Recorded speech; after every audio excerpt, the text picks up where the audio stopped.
Pernahkah kamu berada dalam satu momen yang tak terduga, di tempat yang seharusnya penuh kebahagiaan, tapi justru membuka ruang yang terlarang di dalam dada?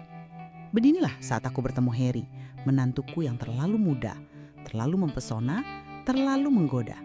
Semuanya berawal dari sebuah undangan pernikahan di puncak yang sejuk dan sunyi. Halo sobat semua, selamat datang di channel ini. Di sini kita akan berbagi kisah penuh cinta yang terinspirasi dari kisah nyata. Jangan lewatkan setiap cerita yang akan membuat hati kalian terasa lebih mengguncang. Jangan lupa klik tombol like dan subscribe sekarang juga ya. Mari kita mulai kisahnya.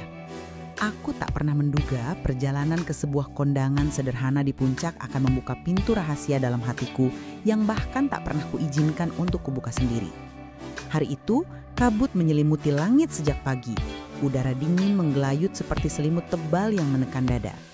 Aku mengenakan kebaya berwarna coklat muda, sederhana namun anggun, dengan rambut disanggul rapi. Hati ini sebenarnya sedang kosong, sunyi seperti jalanan yang kulalui sejak dari kota. Suamiku sedang tugas ke luar negeri, dan aku datang seorang diri mewakili keluarga. Kondangan itu sebenarnya hanyalah ajang temu kangen keluarga jauh. Tetapi entah mengapa, aku merasa seperti terseret ke dimensi waktu yang berbeda. Mobil berhenti di halaman villa mewah yang disewa oleh keluarga pengantin. Begitu aku turun dan menarik napas dalam-dalam, aroma tanah basah dan dedaunan pinus menyambutku. Aroma nostalgia, aroma yang membuatku tiba-tiba ingin menangis. Aku berdiri sejenak, menikmati sunyi yang sesungguhnya tidak hening. Ada suara gamelan samar dari kejauhan, suara anak-anak kecil tertawa, dan dentingan sendok dari tenda catering. Tapi bagi hatiku, semuanya seperti gema. Lalu aku melihat sosok itu. Seorang pria muda berjalan perlahan dari arah belakang taman, membawa secangkir teh panas. Aku mengenalnya dengan sangat baik. Tubuhnya tegap, langkahnya penuh percaya diri. Tapi yang membuat dadaku berdetak lebih cepat adalah senyum itu. Senyum yang selama ini kutatap hanya sebagai bagian dari keluarga. Tapi entah mengapa, hari itu senyum itu seperti menabrakku, menghantam bagian hati yang bahkan sudah lama mati rasa. "Halo ibu," sapanya lembut sambil menyerahkan teh itu padaku. Suaranya rendah, hangat dan menyusup masuk tanpa permisi. Aku tersentak. "Harry," ucapku ragu, nyaris berbisik. Ia mengangguk sambil tersenyum kecil. "Dingin ya bu, ini bisa bantu sedikit," katanya sambil menyodorkan cangkir keramik putih yang berembun karena perbedaan suhu. Tanganku gemetar saat menerimanya, bukan karena udara dingin, tapi karena sentuhan halus dari jari-jarinya. Sentuhan yang seharusnya biasa saja, tapi hari itu terasa terlalu lama, terlalu dalam, terlalu nyata. Kami duduk bersebelahan di kursi panjang berlapis kain putih yang diletakkan di tepi taman. Dari tempat kami duduk, bisa kulihat awan tipis menggantung di atas bukit. Harry duduk terlalu dekat dan tubuhnya mengeluarkan aroma parfum yang samar namun khas. Bau maskulin bercampur embun pagi. Aku mencoba menarik diri, menjaga batas yang seharusnya tak terganggu. Tapi Harry seolah tahu kelemahanku, tetap berada dalam jarak yang membuat dadaku berdesir. Ia memandangi taman yang tertutup kabut tipis, lalu berkata pelan, "Ayah nggak ikut bu?" tanyanya suaranya pelan dan tulus. Aku berusaha mengatur napas sebelum menjawab. "Ayahmu lagi ke Jepang, ada proyek yang harus dia selesaikan." Harry menoleh dan menatapku dengan mata yang terlalu dalam untuk kubalas. "Berarti cuma ibu sendiri ke sini?" tanyanya lagi. "Iya," jawabku pendek. Tapi dalam jawaban itu ada gemetar yang tak bisa kusembunyikan, dan Harry menangkapnya. Ia menarik napas pelan, seperti ingin mengatakan sesuatu tapi menahannya. Hening beberapa detik, lalu suaranya kembali terdengar lebih lirih dari sebelumnya. "Saya senang ibu datang. Rasanya kalau ibu nggak datang, suasana kondangan ini nggak akan lengkap." Hatiku mencelos. Aku tak tahu harus menjawab apa. Kata-katanya begitu personal, begitu intim, seolah keluar dari mulut pria yang sedang jatuh cinta, bukan dari menantuku sendiri. Aku hanya bisa mengalihkan pandangan, mencoba menyembunyikan semburat merah di pipiku yang tidak seharusnya muncul. Tapi Harry tak berhenti. Ia mencondongkan tubuhnya sedikit, lalu berbisik. "Saya tahu saya seharusnya nggak ngomong gini bu, tapi ibu kelihatan cantik banget hari ini. Kebayanya pas banget di ibu." Nadanya seperti sihir dan jantungku berdetak lebih cepat lagi. Aku menunduk, menyembunyikan wajahku di balik cangkir teh. Tapi kata-katanya terus bergema dalam dada. Kami berada di tengah keramaian, tapi suasananya terasa seperti hanya kami berdua. Tamu-tamu hilir mudik, suara MC terdengar keras di speaker, bahkan tawa anak-anak kecil terdengar dari balik pelaminan. Tapi semuanya hanya seperti bayang-bayang. Aku dan Harry seperti terkunci dalam ruang waktu kami sendiri. Aku ingin melarikan diri, tapi kaki ini tetap diam. Bahkan saat dia makin mendekatkan tubuhnya, menyandarkan sedikit bahuku ke bahuku, aku tak bergerak. "Ibu tahu nggak?" katanya sambil menatapku dari samping. "Setiap kali ibu ada di dekat saya lupa kalau dunia ini penuh aturan." Aku mengerjap, lalu menatapnya dalam. "Apa maksudmu, Harry?" tanya aku pelan. Tapi degup jantungku seperti drum yang dipukul bertubi-tubi. Ia tak langsung menjawab. Matanya menatap bibirku lama, terlalu lama. Saya terlalu sering mikirin ibu akhir-akhir ini. Bahkan saat tidur, saya mimpi ibu ketawa dan saya bangun dengan dada sesak, ucapnya tanpa ragu. Aku ingin marah, aku ingin menegurnya, tapi hatiku justru luluh. Sudah lama tak ada yang merindukanku seintim itu. Suamiku tak pernah bicara begitu, bahkan sejak 10 tahun terakhir. Aku berpaling, mencoba menyelamatkan sisa logika yang masih kupunya. "Harry, ini salah kita. Ini keluarga. Aku ibumu, setidaknya di mata anakku." Suaraku pelan, getir, nyaris pecah. Tapi Harry menatapku lagi. "Tapi saya nggak bisa bohong, Bu. Saya nggak pernah merasa sehidup ini kecuali saat ibu ada." Kata-katanya menusuk tapi manis seperti luka yang disengaja. Dan di balik semua larangan itu, aku menemukan diriku tersenyum. Senyum yang seharusnya kutahan, tapi gagal. Waktu berlalu dan kondangan pun berangsur selesai. Tenda-tenda mulai dibereskan, bunga-bunga meca mulai layu oleh angin malam. Beberapa tamu berpamitan, menyisakan keluarga inti dan beberapa kerabat dekat. Anakku, istri Harry, pergi ke rumah saudara untuk menginap semalam. Sedangkan aku dan Harry diminta menginap di villa yang sama karena keterbatasan kendaraan. Situasi itu tak pernah kurencanakan, dan justru disitulah malam sunyi menelan kami berdua dalam kebisuan yang syarat makna. Aku duduk sendirian di teras villa, menatap lembah yang mulai diselimuti kabut malam. Tiba-tiba Harry datang membawa selimut dan menyampirkannya ke bahuku. "Jangan sampai masuk angin, Bu," katanya lembut, seperti bisikan mimpi. "Terima kasih," jawabku pelan menunduk. Ia duduk di sampingku, dekat, terlalu dekat. Lalu tanpa aba-aba, ia berkata, "Bu, saya nggak tahan lagi harus pura-pura. Saya pengen ibu tahu bahwa saya jatuh cinta." Kalimat itu meluncur seperti angin dingin yang menyusup ke rongga dadaku yang kosong. Aku tak bisa berkata apa-apa, dan entah kenapa air mataku jatuh. Aku menatapnya. Mata kami bertemu dalam cahaya lampu villa yang temaram. "Kita nggak bisa begini, Harry," ucapku pelan, nyaris tak terdengar. Tapi bibirku gemetar. Harry mendekat, matanya menyala.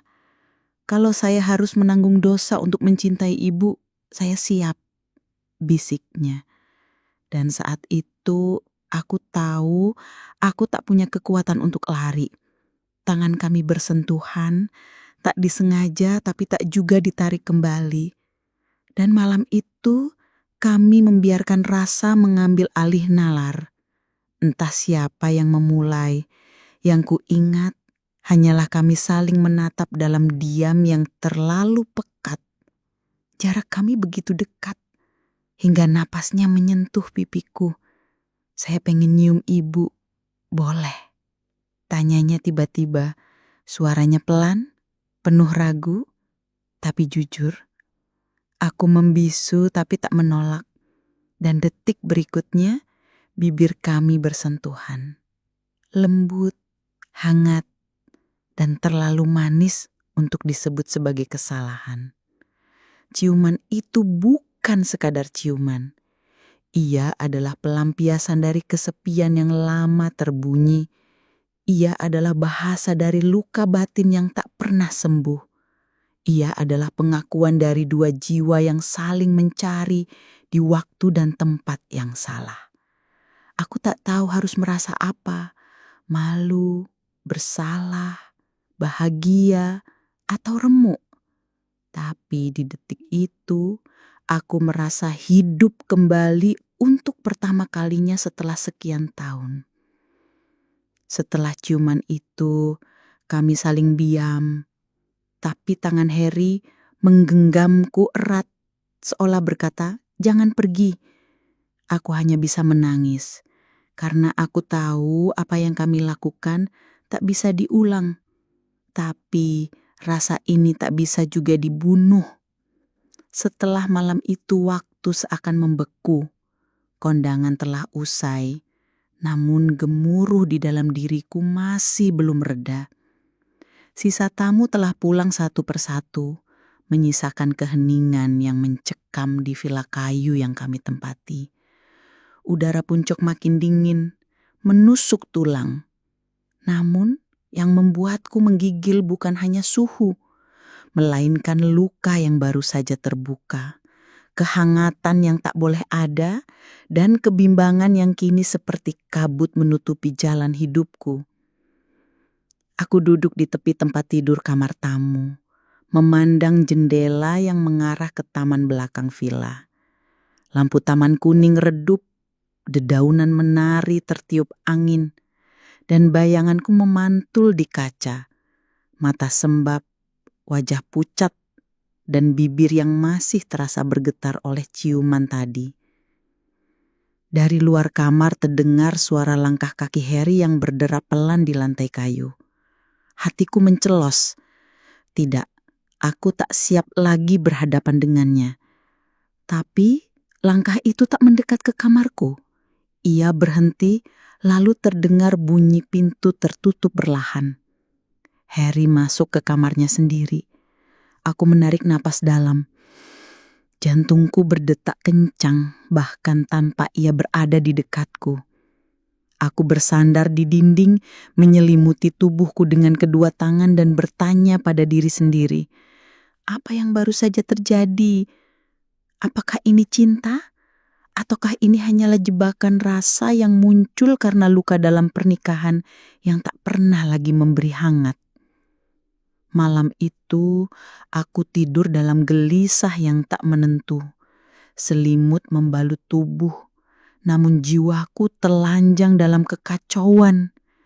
Berkali-kali aku mencoba memejamkan mata, namun yang kulihat hanyalah sorot mata Harry, cara dia menatapku dengan lembut, cara dia memanggil Bu dengan nada yang tak lagi netral, dan sentuhan bibirnya.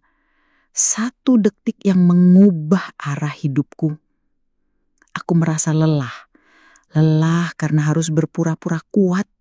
Lelah karena harus menyangkal perasaan yang tak lagi bisa kusembunyikan. Pagi menjelang dengan warna langit keabu-abuan. Aku bangun lebih awal, berharap bisa meninggalkan villa lebih cepat sebelum semuanya terasa makin rumit. Tapi saat aku turun ke ruang makan, Harry sudah ada di sana. Duduk di ujung meja, mengenakan kemeja biru muda, dengan tatapan yang tidak berani menatapku langsung. Di depannya ada 2 cangkir kopi. Satu untuk dirinya, satu lagi sudah disiapkan untukku. Aku berdiri mematung, ingin kembali ke kamar, ingin lari dari tatapan itu. Tapi Harry berdiri, menghampiriku, lalu berkata pelan, "Saya nggak tidur semalaman. Saya takut ibu nggak mau lihat saya lagi." Aku menggigit bibir. Ada luka yang menganga di dada. Aku ingin marah padanya. Tapi pada siapa sebenarnya aku harus marah? Bukankah aku juga membiarkan semua terjadi? Aku duduk perlahan di kursi, menghindari tatapannya. "Kita harus lupakan malam tadi," ucapku datar, meski suaraku bergetar di ujung. Harry menghela napas, lalu duduk di seberangku. "Kalau ibu bilang begitu, saya akan coba. Tapi saya nggak bisa bohong. Perasaan saya nggak akan bisa hilang hanya karena semalam tidur, Bu." Kalimatnya seperti menamparku. Dan anehnya, aku malah merasa tersentuh. Kami akhirnya pulang bersama dalam satu mobil. Sepanjang perjalanan, tak banyak kata yang terucap. Tapi bayangan semalam seperti terus menari di antara kami. Di tengah kabut yang mulai memudar dan jalanan yang mulai ramai, aku menyandarkan kepala ke jendela mobil dan mencoba menahan air mata yang menetes pelan. Harry sesekali menatapku dari kaca spion, tapi tak berkata apa-apa, hanya diam. tapi diamnya mengandung ribuan kata yang tak mampu kami ucapkan. Dan aku tahu sejak hari itu kami tak akan lagi sama. Hari-hari setelah kondangan itu terasa seperti hidup dalam ruang rahasia. Harry tetap datang ke rumah seperti biasa, mengantar istrinya, anakku, atau sekedar membantu kecil-kecilan. Tapi setiap langkahnya di ruang tamu, setiap senyumnya di meja makan, dan setiap tatapan singkat yang ia curi saat kami berpapasan di dapur, semua mengandung sinyal yang hanya kami berdua mengerti. Sejak malam itu, tidak ada lagi yang benar-benar biasa. Bahkan ketika aku menuangkan teh ke gelasnya, tangan kami kadang bersentuhan dan itu cukup untuk membuat dadaku seperti meledak. Suatu sore saat rumah sepi, aku tengah menata bunga di vas ruang tamu. Harry masuk diam-diam membawa tumpukan koran lama dari mobil. Ia menaruh koran di meja lalu berdiri di belakangku. "Ibu masih suka bunga seperti ini ya?" tanyanya pelan. Aku tak menjawab, hanya mengangguk. Lalu ia mendekat. "Saya bisa bantu nggak?" tanyanya lagi. Sebelum aku sempat menjawab, tangannya sudah meraih gunting kekil dan mulai memotong tangkai mawar yang terlalu panjang. Sesederhana itu, tapi jarak tubuh kami hanya sejengkal dan napas kami bersentuhan. "Ibu tahu, saya nggak bisa berhenti mikirin ciuman itu," bisiknya tiba-tiba. Tubuhku gemetar. "Jangan, Harry," kataku pelan, nyaris tak terdengar. Tapi ia tetap berdiri di sana. Tak menjauh. "Saya nggak minta ibu balas. Saya cuma pengen ibu tahu. Saya nggak menyesal." Aku berpaling, berusaha menyelamatkan kendali yang tersisa. Tapi dalam hatiku, aku tahu aku juga terus memikirkannya. Aku mulai sering menyendiri. Duduk di ruang belakang sendirian sambil memandangi foto-foto keluarga yang tergantung di dinding. Foto pernikahanku dulu dengan suamiku.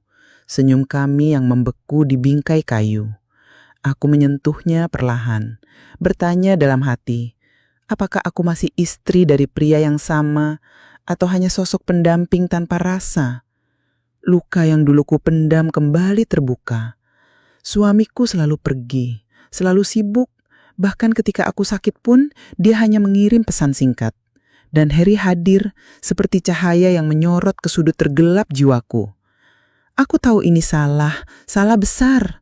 Tapi bagaimana cara membunuh perasaan yang tumbuh bukan karena dosa, tapi karena kebutuhan akan cinta. Aku mulai terjaga di malam hari, menangis diam-diam sambil menggenggam bantal, mengulang kata-kata Harry di villa malam itu. Saya nggak bisa pura-pura nggak merasakan apa-apa. Aku ingin berhenti merasakannya. Tapi setiap kali ia datang ke rumah, senyumnya menyapa lebih dulu dari langkahnya. Dan setiap senyuman itu seperti paku yang menghujam hatiku makin dalam. Beberapa kali aku mencoba bicara padanya, mengatakan bahwa kita harus kembali seperti semula. Tapi Harry hanya menatapku dengan mata yang tak bisa dibohongi. Ibu bisa pura-pura gak ada apa-apa, tapi mata ibu selalu cerita hal lain, katanya sekali waktu. Dan aku benar-benar tak mampu membantah, karena dalam diam aku mencintainya. Diam-diam, dalam-dalam, dan itu membuatku merasa hina sekaligus hidup kembali. Suatu malam, aku tak bisa tidur. Hujan turun pelan, menyisakan rintik di kaca jendela kamar. Aku membuka jendela sedikit, membiarkan udara malam menyentuh wajahku. Dan tiba-tiba bayangan Harry datang lagi. Cara dia memanggilku dengan suara rendah, cara dia memandangku seperti aku adalah satu-satunya wanita yang ada di dunia. Dan tentu saja cara dia menciumku.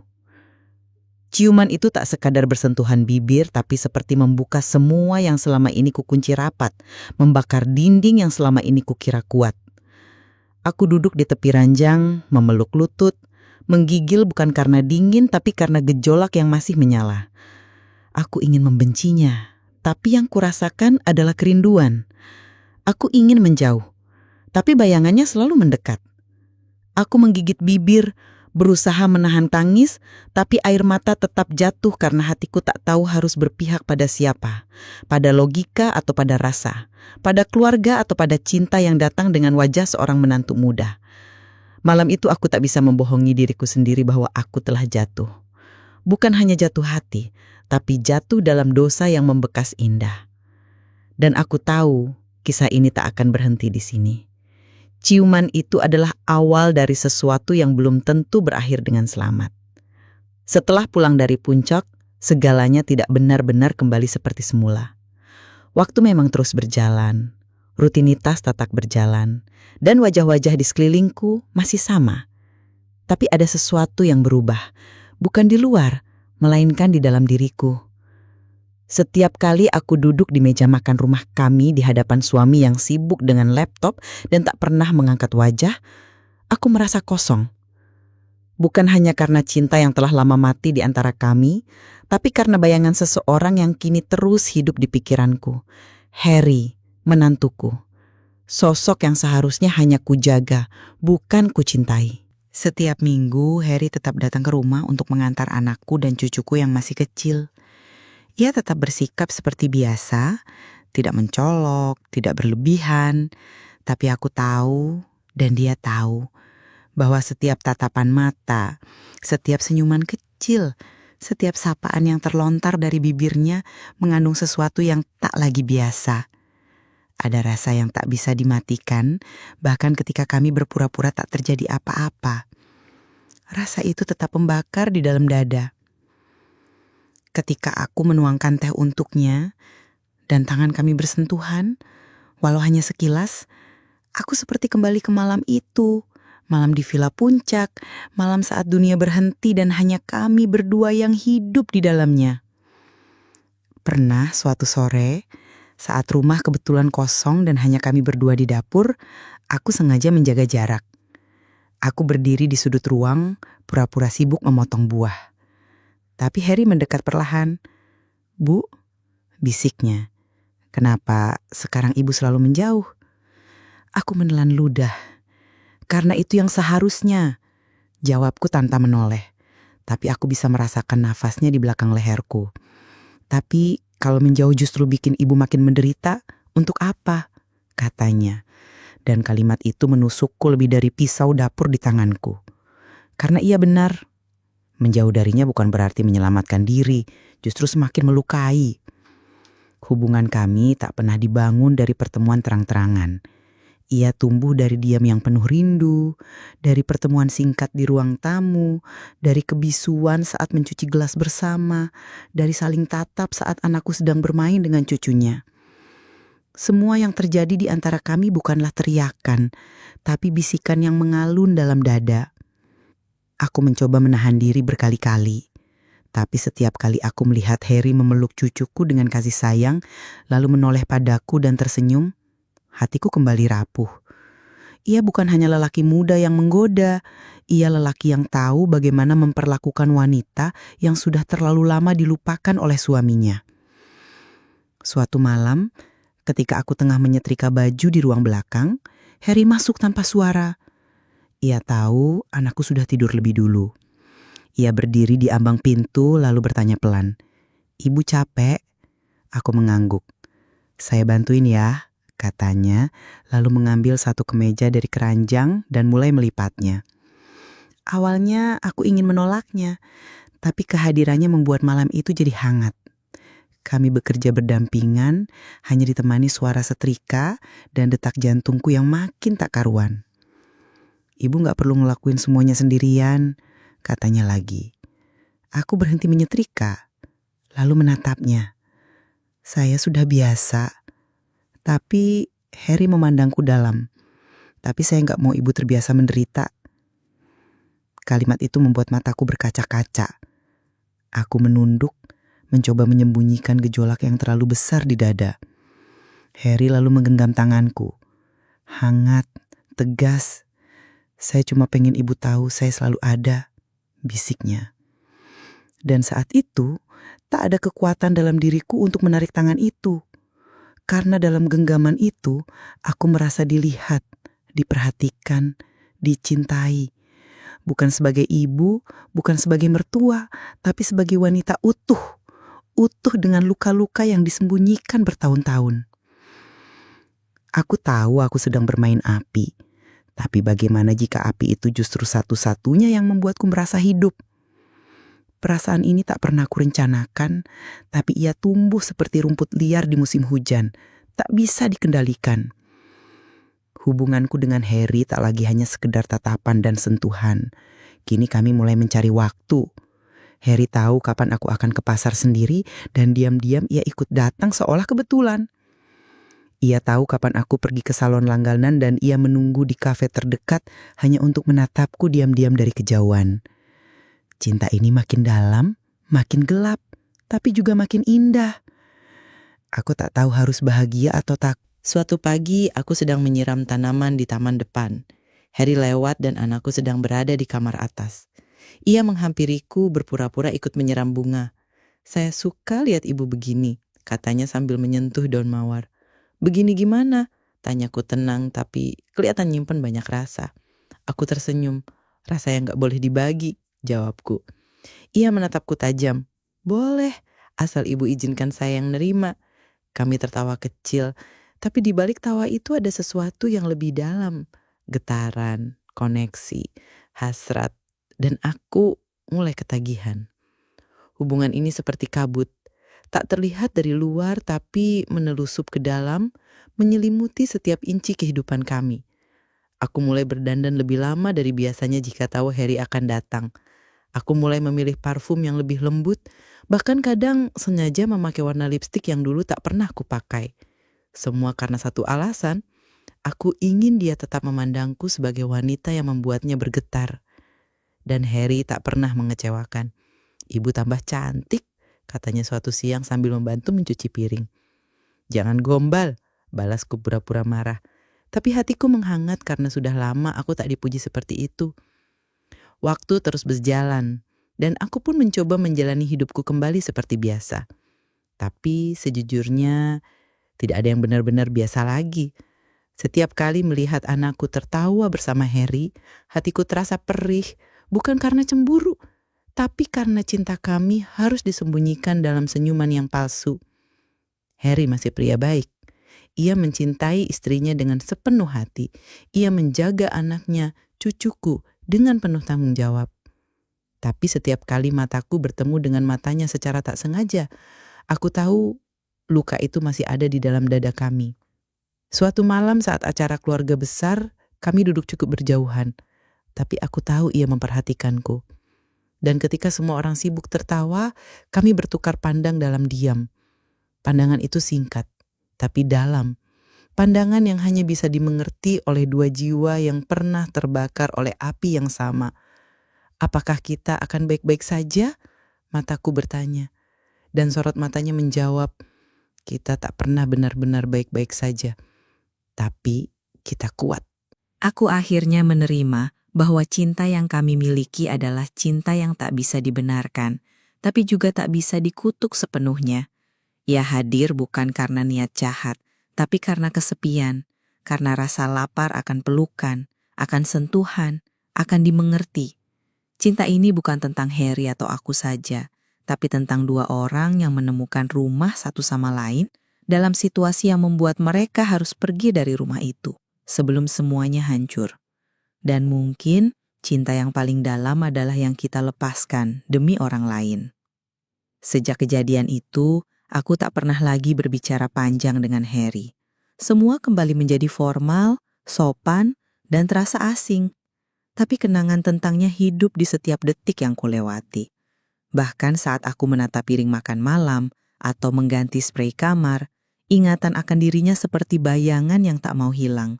Sekali waktu, aku menemukan sehelai selendang yang pernah kugunakan saat di puncak. Warnanya coklat muda dan tiba-tiba dadaku sesak. Aku menggenggam kain itu dan membiarkan diriku menangis dalam diam, mengenang malam di mana bibir kami bersatu dan semua batas hancur oleh rasa. Aku tahu, luka ini tak akan pernah benar-benar sembuh, tapi luka ini adalah bagian dari siapa diriku sekarang. Aku tidak akan membencinya, tidak akan menghapus ingatan tentangnya. Justru sebaliknya, aku akan menyimpannya seperti bunga kering di dalam buku harian. Tidak harum, tidak mekar, tapi abadi. Setiap kali aku merasa sendiri, aku akan membuka halaman itu dalam pikiranku dan mengingat kembali betapa hidupnya aku dulu di saat aku bersamanya. Dan meski kami tak lagi berbicara, aku tahu Harry pun menyimpan hal yang sama. Aku bisa melihatnya dari caranya memalingkan wajah dengan gugup setiap kali mataku menatapnya tanpa sengaja. Aku bisa merasakannya dari tatapannya yang tiba-tiba jadi sendu, bahkan saat ia sedang bercanda dengan anaknya. Kami menyimpan rahasia yang sama, dan rahasia itu adalah satu-satunya hal yang membuat kami tetap saling terhubung, meski dunia tak mengizinkan kami saling memiliki. Kini, setiap kali aku pergi ke puncak sendirian tanpa alasan jelas, aku akan berdiri di tempat kami dulu duduk bersama di taman villa kecil itu. Menatap lembah yang dipenuhi kabut pagi dan membiarkan angin dingin menyentuh kulitku seperti dulu ia menyentuh pipiku. Di sana, aku akan memejamkan mata dan memanggil namanya dalam hati. Bukan untuk memintanya kembali, tapi untuk mengenangnya. Karena cinta ini tak butuh pelukan. Ia cukup hadir dalam ingatan yang tak pernah pudar. Aku tak tahu apakah suatu hari nanti kami akan bicara lagi dengan jujur. Mungkin tidak, mungkin memang begitulah takdir. Cinta ini datang dengan indah, pergi dengan luka. Tapi aku bersyukur pernah mengenalnya, pernah dicintai olehnya, pernah merasa menjadi wanita yang diinginkan bahkan oleh pria yang tak seharusnya jatuh cinta padaku. Dan yang terpenting, aku belajar bahwa cinta sejati tidak selalu harus memiliki. Kadang cinta sejati adalah ketika kamu merelakan seseorang pergi agar dia tetap utuh. Untuk kalian yang mendengarkan kisah ini sampai akhir, terima kasih. Mungkin kisahku terlalu rumit untuk dimengerti, tapi aku tahu pasti ada di antara kalian yang pernah mencintai diam-diam, yang pernah menyimpan rindu yang tak boleh diungkapkan. Tulis di komentar jika kalian pernah merasakan cinta yang salah, tapi terasa begitu benar. Dan jangan lupa subscribe untuk cerita-cerita lain yang mungkin tak pernah kalian ceritakan, tapi pernah kalian rasakan.